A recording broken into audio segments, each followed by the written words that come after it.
Selamat malam Aumania. Jumpa lagi di Midnight Live. Apa kabar penonton? Baik. Hari ini hari Rabu. Semoga rezekinya nggak abu-abu. Kalau di jalan jangan lupa patuhi rambu-rambu lalu lintas. Rambu. Oh, itu rambu ya. Rambu bukannya tembak-tembakan tuh. Oh itu Rambo. Rambo itu bahasa Inggrisnya pelangi. Itu rainbow. Kita gini-gini aja lah hari ini ya. Iya. Lagi capek banget gua. Gimana penonton, setuju gak? Jangan dong. Jangan. Kata bos gua lanjut, ya udah kita lanjut aja. Tadi udah mau closing saya. Ya udah langsung aja kita mulai, inilah Midnight Live.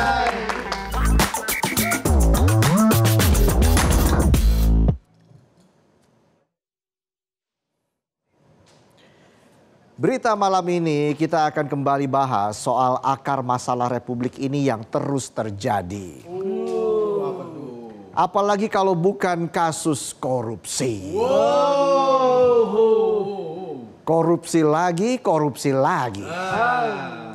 Korupsi kali ini menjerat kepala daerah, udah kayak film jadul yang diputar terus.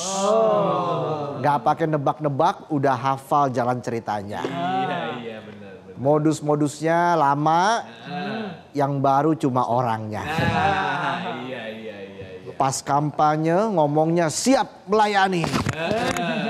Begitu udah menjabat, yang dilayani bukan rakyat tapi syahwat. Syahwat merampok uang rakyat. Iya. Kali ini ceritanya datang dari Riau. KPK turun ke lapangan buat menangkap Gubernur Riau Abdul Wahid dalam operasi tangkap tangan Senin malam 3 November. OTT ini menambah panjang daftar kepala daerah yang terjerat kasus korupsi. Daftarnya panjang banget. Kalau dijejerin, kalah tuh konvoi nikah rombongan besan. Mobilnya ada stikernya tuh. Nomor 11, rombongan besan dari Bikini Bottom. Bisa aja saya. Dan siang tadi KPK resmi menetapkan 3 tersangka dalam kasus dugaan tindak pidana korupsi berupa pemerasan dan penerimaan gratifikasi di lingkungan Pemprov Riau tahun anggaran 2025. Atau dikenal dengan sebutan kasus Japrem alias jatah preman. Nama kasusnya jatah preman, tapi yang menikmati orang-orang yang punya jabatan.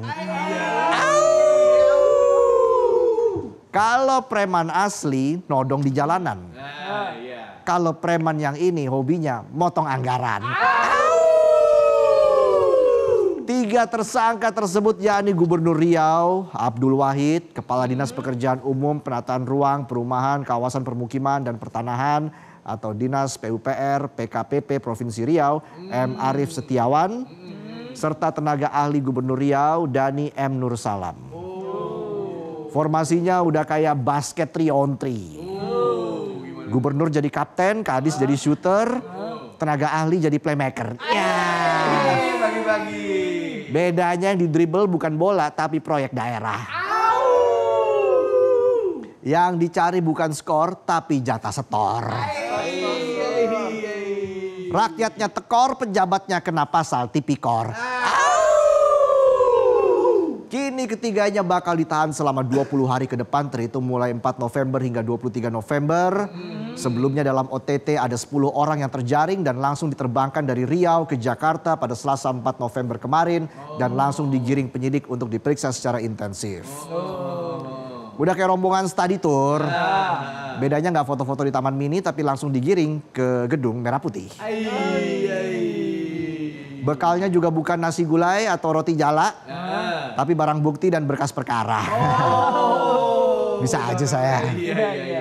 Dalam operasi senyap itu, jubir KPK Budi Prasetyo bilang penyidik turut menemukan bukti uang tunai dalam pecahan rupiah, dolar Amerika Serikat, hingga pound sterling. Yang kalau dirupiahkan nih, setara 1,6 miliar rupiah. Waduh. Duitnya macam-macam warnanya. Itu mau korupsi apa mau buka money changer? Iya. Beda sama penonton. Duitnya cuma satu macem. Tagihannya macam-macam.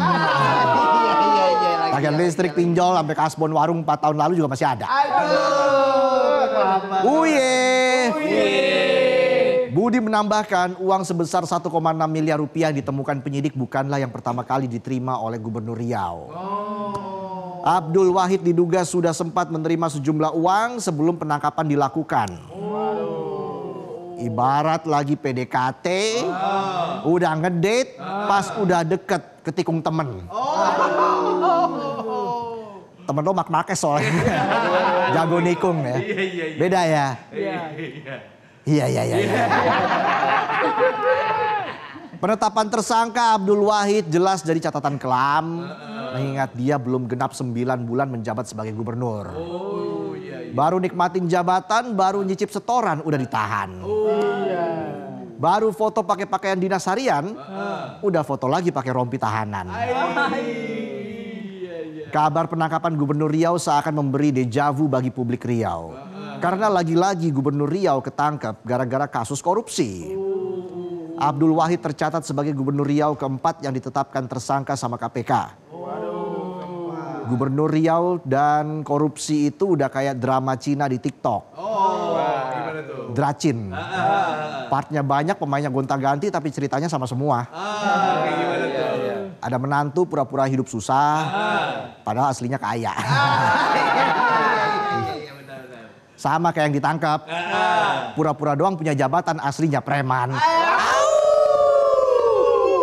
Sebelumnya Gubernur Riau pertama yang terjerat kasus korupsi adalah Saleh Jasid yang memimpin pada periode 1998 hingga 2003. Dia dihukum 4 tahun penjara pada 2008 karena korupsi dalam proyek pengadaan mobil pemadam kebakaran yang merugikan negara sebesar 4,7 miliar rupiah.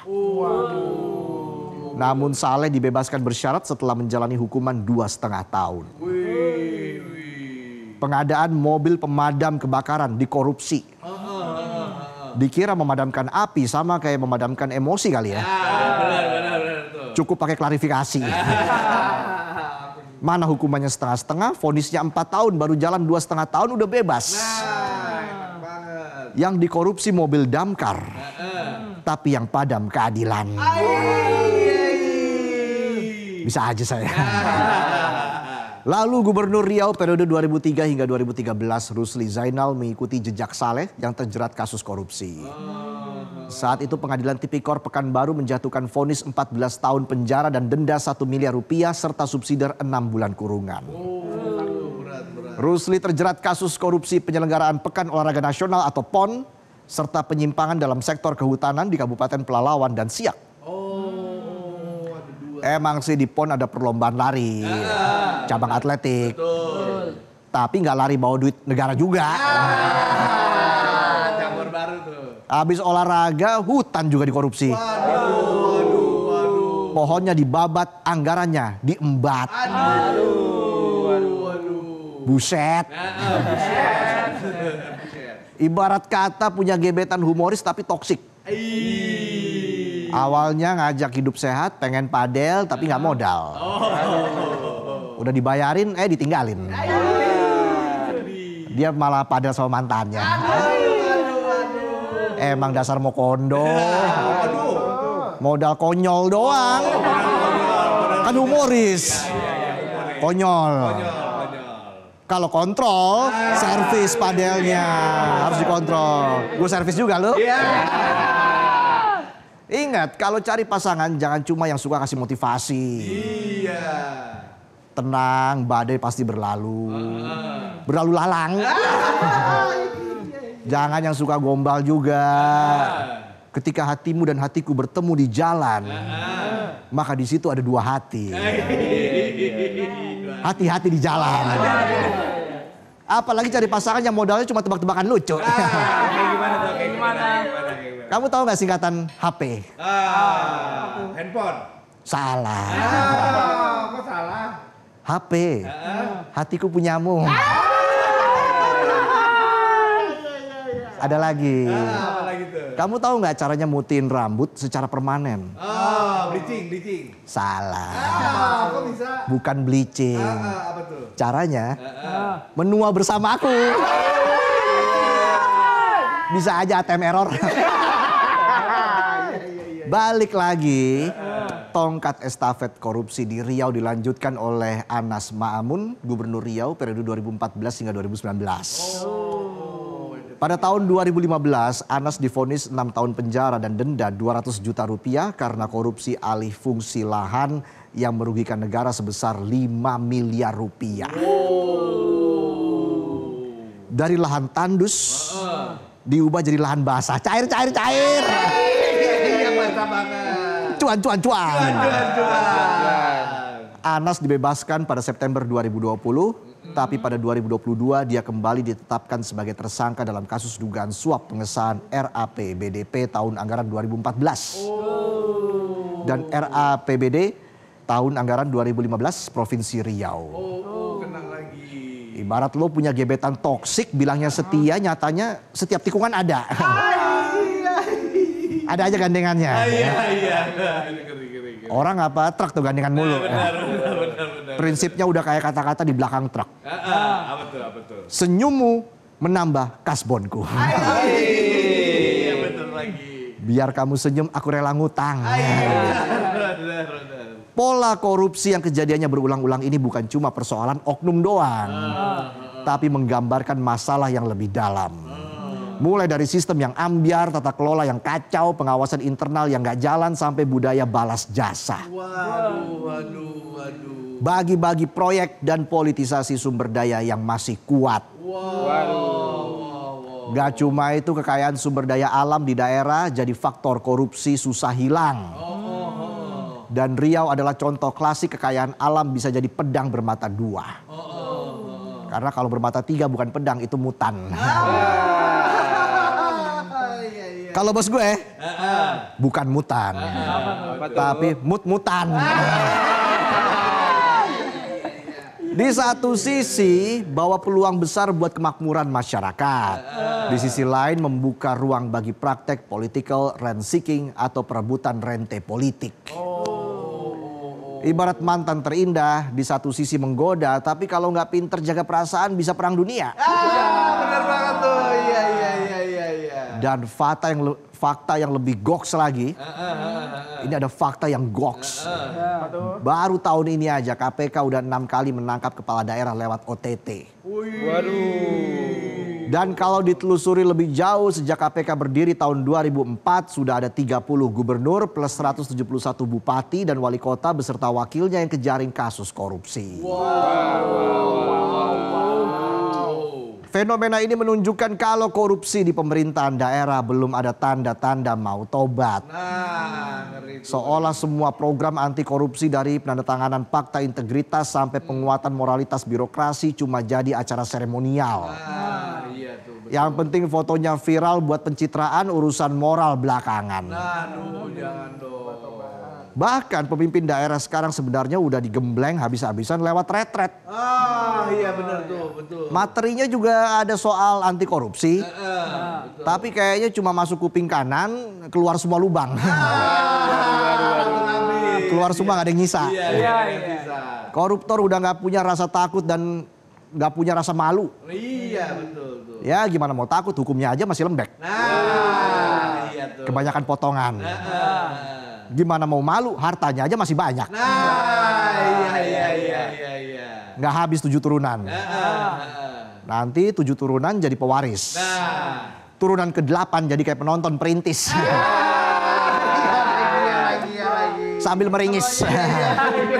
Kadang nangis. Bahkan korupsi dan suap sekarang udah menular sampai ke lembaga penegak hukum sendiri. Bayangin aja koruptor bisa dapat vonis ringan asal harga cocok palu diketok. Vonis ringan, remisi berlapis, dan fasilitas mewah buat napi korupsi menciptakan kesan kalau nyolong uang rakyat itu bukan aib. Aduh, ironis. Dan selama hukumannya enteng, korupsi bakal terus dianggap cuma resiko kecil dalam permainan besar kekuasaan. Jangan dong. Ingat, jabatan itu harusnya jadi amanah. Bukan malah dijadikan celah buat ngisi kantong dan menguntungkan kelompok sendiri. Di sisi lain, ramainya korupsi kepala daerah juga jadi bukti kalau partai politik sekarang kayaknya lupa cara melahirkan pemimpin yang beneran berintegritas. Harusnya parpol itu tempat nyetak pemimpin berkualitas, bukan tempat parkir buat orang berduit yang pengen cepet naik jabatan. Dan ketika rekrutmen politik lebih melihat isi dompet daripada isi otak dan hati, hasilnya pejabat publik jadi mudah goyah kalau lihat harta dan tahta. Jabatan gak lagi dianggap amanah, tapi dianggap investasi yang harus balik modal cepat dengan cuan berlipat.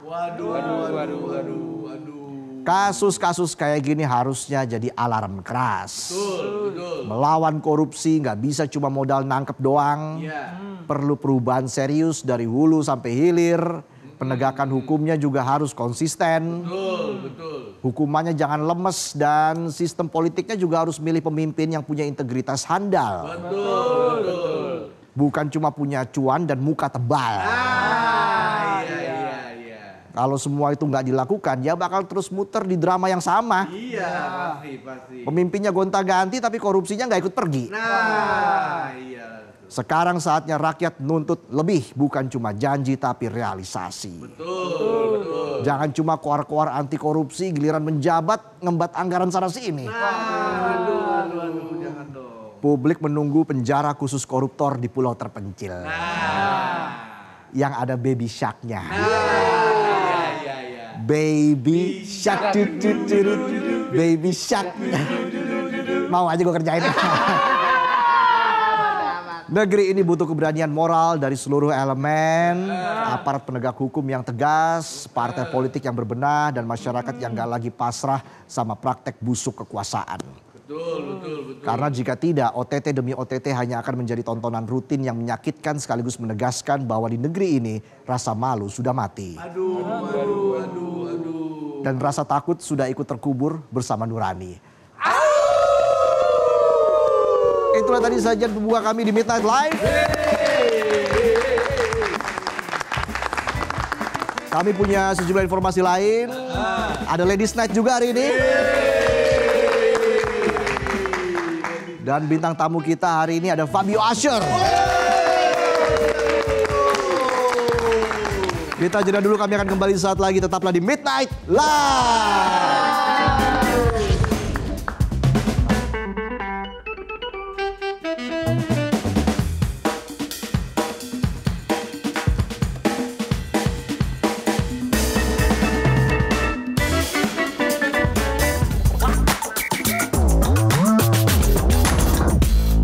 Jelajahi cara baru mendapatkan informasi. Download Metro TV Extend sekarang.